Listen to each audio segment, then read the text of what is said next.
플로리다주에 사는 한 주택가에 오테로 씨라고 하는 그분의 집에 뭔가 수상한 물체가 떨어졌는데요. CCTV가 흔들렸을 정도더라고요. 갑자기 하늘에서 떨어졌으니까.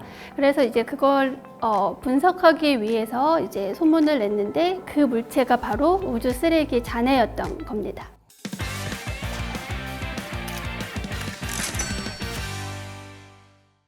안녕하세요. 여러분과 함께하는 행복한 과학 수다 시간, 과학을 채우는 시간의 과학 커뮤니케이터 이덕실입니다. 지난 3월 미국 플로리다주에 사는 알레한드로 오테로 씨의 집 지붕 위로 엄청난 경음과 함께 기이한 물체가 추락합니다. 그런데 말입니다. 다행히 다친 사람은 없었는데 이 하늘에서 떨어진 물체 때문에 천장도 뚫리고 그다음 2층 바닥까지 뚫렸다는 거예요. 뭐가 떨어졌길래 이런 일이 벌어졌는가? 별똥별이었을까? 운석이라도 주스면 좀 대박이 나지 않을까? 여러 가지 생각을 하게 되는데요. 이 수상한 물체의 정체가 무엇이었을지 이분과 함께 오늘 이야기를 나눠보려고 합니다. 네, 안녕하십니까? 자기소개 간단하게 부탁드리겠습니다. 네, 안녕하세요. 한국천문연구원 우주위험감시센터의 최은정입니다. 우주물체의 추락과 충돌 위험에 대한 연구를 하고 있습니다. 저희는 이제 소행성과 같은 자연우주 물체들이 지구랑 충돌할 위험이 있는지, 그리고 또 오늘 주제하고 관련된 인공위성과 우주 쓰레기가 우리한테 어떤 위험을 주는지를 예측하고 연구하는 일을 하고 있습니다. 사실 우리 우주 쓰레기 얘기가 처음엔 상상도 못하고 좀 있었다가 예전에는 언젠가부터 뭐 영화라든가 사실 뭐 그래비티라고 하는 그런 영화도 있었고 승리호도 있었잖아요. 이러면서 좀 많은 분들이 알게 된 것 같은데 약간 느낌상 오테로 씨 집에 떨어진 것도 우주 쓰레기였던 걸까요? 네, 올해 이제 3월에 그 플로리다주에 사는 한 주택가에 오테로 씨라고 하는 그분의 집에 뭔가 수상한 물체가 떨어졌는데요. 당시 그 굉음 소리에 CCTV가 흔들렸을 정도더라고요. 근데 이제 바닥을 뚫고 그 떨어진 물체들을 보니까 좀 수상했겠죠. 갑자기 하늘에서 떨어졌으니까. 그래서 이제 그걸 분석하기 위해서 이제 소문을 냈는데 그 SNS에 올렸다고 하시던데요. 네, 그렇게 해서 보니까 나사에서 이거는 당시에 이제 그때 떨어질 위험이 있다고 예측을 했었던 우주물체 중에 하나가 아닐까 해서 역추적을 해봤더니 그 물체가 바로 우주 쓰레기 잔해였던 겁니다. 이미 나사에서도 이거는 쓰레기가 될 수 있겠다라고 예측을 했었던 거네요. 물론 그게 그렇게 주택가로 떨어질 것까지 예측을 하지는 못했지만 그 물체를 역추적을 해서 보니까요. 2021년에 국제우주정거장에서 다 쓰고 이제 버려지는 배터리들을 모아놓은 배터리 팩이 있었는데 그 배터리 팩을 이제 처분을 하기 위해서 떨어뜨렸거든요. 2.7톤짜리. 네, 2.7톤짜리를 국제우주정거장에서 이제 다 쓰고 버려지는 것들을 안전하게 처리하기 위해서 지구로 낙하를 시킵니다. 속도를 좀만 줄이면 알아서 낙하를 해주니까요. 네, 그런데 이제 속도를 줄이기는 어렵고 네. 인공위성처럼 초속 7km 정도를 돌다가 지구로 떨어지는데요. 이때 초속 7km라고 하면 시속으로 하면 27,000km 정도 되거든요. 네. 그럼 굉장히 빠른 속도로 지구로 떨어지는 거죠.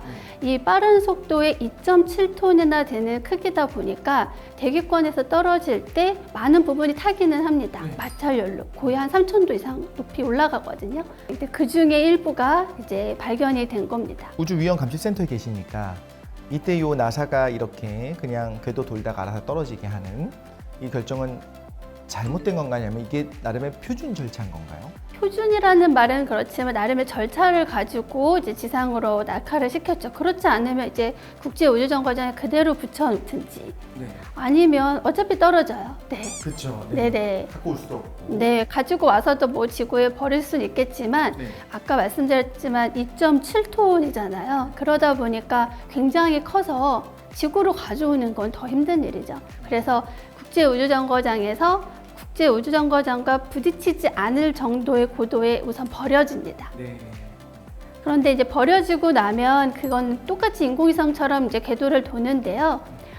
그러다 보면 이제 자연적으로 이제 점점 고도가 낮아지면서 지구로 떨어지게 되는 거죠. 문제가 심각할 수 있겠다는 생각이 들어요. 지금까지와 별개로 앞으로 한 30년 후에 약간 훨씬 심할 것 같은데 실제 우주 쓰레기 문제가 심각하긴 한가요? 우주 쓰레기는 결국엔 인간이 우주로 보낸 물체들 중에서 임무를 다 하고 나서 버려진 것들이 보통 우주 쓰레기가 되거든요. 그런데 이렇게 버려지고 나서 다 쓴 인공위성이 그대로 보존이 되면 뭐 하나의 큰 물체가 남아 있겠지만 우주 공간이라는 곳은 이제 온도가 뭐 영하 200도였다가 영상 200도였다가 그리고 많은 우주 환경의 영향을 받기 때문에 자체적으로 폭발 위험이 있기도 해요. 그래서 자체적으로 폭발을 하게 되면 파편들이 남겠죠. 그렇죠. 네. 그런 파편들도 우주 쓰레기가 되고요. 실제로 그런 사례들. 네, 그런 사례가 거의 한 30% 정도 됩니다. 또 이번처럼 우주 정거장에서 이제 사람이 살고 있잖아요. 그러면서 사람이 살면서 나오는 쓰레기들이 또 버려집니다. 뭐 변이라든가. 네. 우주 정거장 안에서 사람들이 이제 다 사용한 정말 장갑들도 공구들도 있을 수 있고요. 지금 이번처럼 이렇게 배터리 같은 것들도 다 쓰고 나면 처분을 해야 되는데 그런 것들도 모두 다 우주 쓰레기라고 할 수 있죠. 그 임무를 다한 인공위성이라고 하면 어쨌든 위치라도 추적이라도 되는데 폭발을 하고 나면 잔해들은 또 파편화되잖아요. 그래서 영화에서 그래비티 같은 걸 보면 그 뭐 캐슬러 신드롬이라고 하나요? 이렇게 연쇄적으로 폭발해서 이 우주 쓰레기 확 덮치는 그런 현상들이 나타나는 게 나오잖아요. 그것도 가능성이 있다고 봐야 될까요? 네, 충분히 가능성이 있고 실제로 일어난 사례들이 보고가 되고 있어요. 캐슬러 신드롬이라는 건 뭐였냐면 이제 나사의 그 항공우주공학자인 도널드 캐슬러라는 박사님이 그 발표를 하셨던 논문에 있던 내용인데요. 이게 1978년에 발표됐었어요. 예전이네요. 굉장히 예전이죠. 당시에는 이런 우주 쓰레기의 위험 또는 이렇게 충돌 위험을 상상하기가 좀 어려웠을 것 같아요. 그런데 그때 당시에 이런 물체들이 폭발하거나 또는 이제 충돌 위험이 있으면 그 파편들이 우주 공간에 그대로 남게 되거든요. 그런데 그냥 남겨진 것에 끝나는 것이 아니라 우리가 쏘아 올리는 많은 인공위성들의 위협이 되고 그로 인해서 또 발생되는 파편들로 또 다른 위험이 발생되고 연쇄 반응이 일어나는 거죠. 그래서 그걸 우리가 이제 캐슬러 신드롬, 캐슬러 증후군이라고도 얘기하는 그런 일들인데 실제로 그런 사례들이 보고가 됐고요. 2009년에는 실제로 운영하고 있었던 이리디움 위성과 그다음에 다슨 소련의 코스모스 위성이라는 두 위성이 실제로 우주 공간에서 부딪혀서 거의 한 2,000여 개가 되는 파편들이 발생을 했었습니다. 일론 머스크 혼자서 그 스페이스X 혼자서만 쏘는 위성이 이렇게 많은 걸 알면 과연 하나하나 추적을 하고 있을까 좀 걱정스럽기도 해요. 네. 그 위험에 대한 심각성이 이제 점점 고민을 해야 될 텐데요. 저희 이제 천문연구원 우주여행 감시센터가 하는 일 중에 정말 중요한 부분이 뭐냐면 우주 공간에 있는 그 우주 쓰레기들을 찾아내는 일입니다. 그래서 관측을 통해서 특히 이제 뭐 망원경을 통해서 또는 레이저 같은 이런 관측 장비들을 통해서 우주 물체를 찾아내고요. 그 우주 물체들의 궤도를 알아내게 되면 적어도 운영하고 있는 인공위성들은 피해갈 수 있겠죠. 아까 말씀하셨을 때 그 이리듐 위성과 코스모스 위성이 충돌했을 때 2,000개 이상 파편이라고 하시네요. 그게 좀 놀라운 게 2,000개 이상이라고 파편이라고 말씀하셨다는 건 2,000개 이상의 파편을 셀 수 있다는 거잖아요. 네, 찾아냈다는 거죠. 근데 말이 쉽지 지상에서 어떻게 세요? 어떻게 찾아요 그거를? 우선은 레이더라는 장비는 전파를 이용해서 우주 물체들을 찾아내는데요. 지상에 이제 많은 레이더 네트워크가 있습니다. 이 네트워크를 통해서 우주 공간에 지나가는 10cm급 이상이 되는 물체들을 하나하나 찾아내서 번호를 매겨놔요. 그리고 그렇게 찾아낸 물체들 중에서도 또 일부는 망원경을 통해서도 관측이 되거든요. 그러니까 망원경을 통해서 우리는 별을 관측한다고 많이 알고 계시잖아요. 그런데 최근에는 별뿐만 아니라 인공위성이나 우주 쓰레기도 관측을 합니다. 그럼 일단 관측을 해서 어떻게 청소를 과연 할 수 있느냐를 이제 중요한 오늘의 주제가 될 텐데 그래서 어떻게 해야 될까요? 우리가 이제 자동차를 이용을 하게 되면 자동차를 사면 등록을 하겠죠. 네, 등록도 하고 폐기하는 절차도 갖겠죠.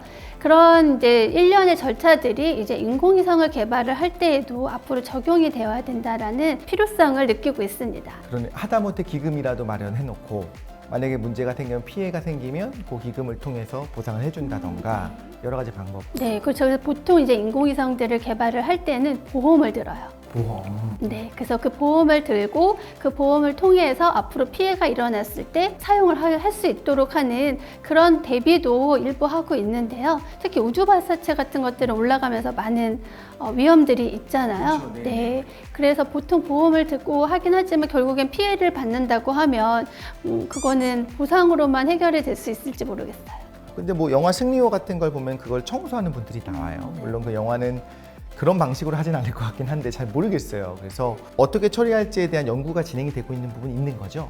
다양한 방법들이 논의가 되고 있고 기술 개발이 지금 진행이 되고 있는데요. 뭐 대표적으로는 우리가 로봇팔을 뻗어서 그 위성을 잡아가지고 오는 방법, 또는 그물을 쳐서 하는 방법, 자석을 이용하거나 또는 직접적으로 다가가서 이렇게 접촉하는 방식이 아닌 멀리서 레이저를 쏴서 궤도를 변경하는 방법들도 있고요. 약간 밀어주기만 해도. 네, 그래서 궤도를 바꿔서 좀 안전한 장소로 떨어뜨리는 거죠. 또는 정말 뭐 하나하나 도킹을 해서 정말 가서 둘이 붙여가지고 같이 떨어지는 방법도 있습니다. 네. 실제로 이게 사업이 되고 경제적인 효과가 좀 있다고 볼 수 있을까요? 최근 들어서 이 우주 쓰레기에 대한 관심도가 높아지면서 이제 하나의 블루오션 영역으로 우주 쓰레기 처리하는 산업들이 생겨나고 있고요. 처리하는 산업은 결국엔 인공위성을 개발해야 되는 사업이거든요. 아, 회도를 해야 되니까요. 그렇죠. 그 인공위성을 개발할 때 이제 회수하는 방법들을 고민을 하고 연구를 통해서 실질적으로 위성을 발사해 보는 거죠. 현재는 그 인공위성을 개발을 해서 테스트를 해보는 영역에 있긴 합니다. 근데 아직까지 상용화되는 영역까지는 가지 못했고요. 그런데 앞으로는 무궁무진하게 발전할 가능성이 높아 보여요. 네. 또 하나는 아까 우주 쓰레기를 결국엔 찾아내야 된다고 말씀드렸잖아요. 그 찾아내는 부분도 산업이 되고 있습니다.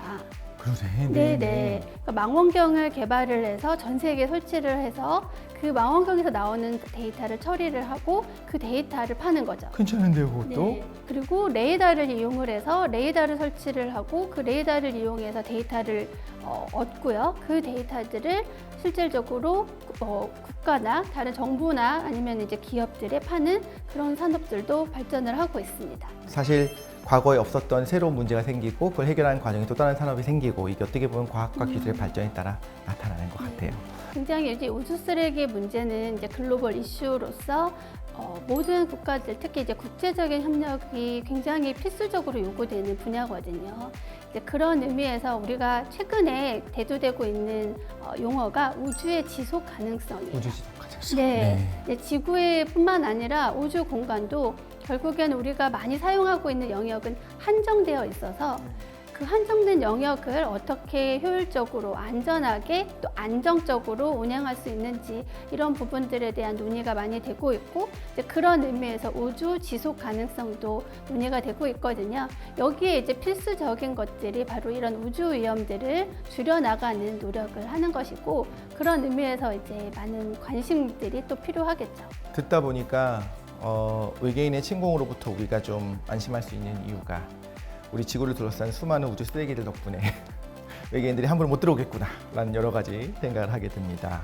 오늘 혹시 어떠셨는지 소감 좀 한 말씀 부탁드리겠습니다. 네, 우선은 아까 말씀드렸던 그런 이런 중요한 이슈에 많은 정부 관계자 또는 국민들까지 같이 관심을 갖고 우리가 사용할 영역들에 귀를 기울여야 될 거라고 생각이 들거든요. 그러니까 우리가 사용해야 될 그 영역들에 대한 문제들 인식을 해야 되고 우리가 동참을 해야지만 우리가 개발하고 싶은 그 우주 개발의 영역들도 확장이 될 수 있을 거라 생각이 들고 그런 의미에서 이렇게 같이 얘기를 나눌 수 있는 시간이 굉장히 소중하게 느껴집니다. 아유, 감사합니다. 사실 저도 그런 생각을 했어요. 우리나라가 할 수 있는 것이 어떤 것이 있을까. 사실 선도하고 있었던 수많은 나라들, 몇몇 선진국들이 지금까지 굉장히 많은 일들을 해왔잖아요.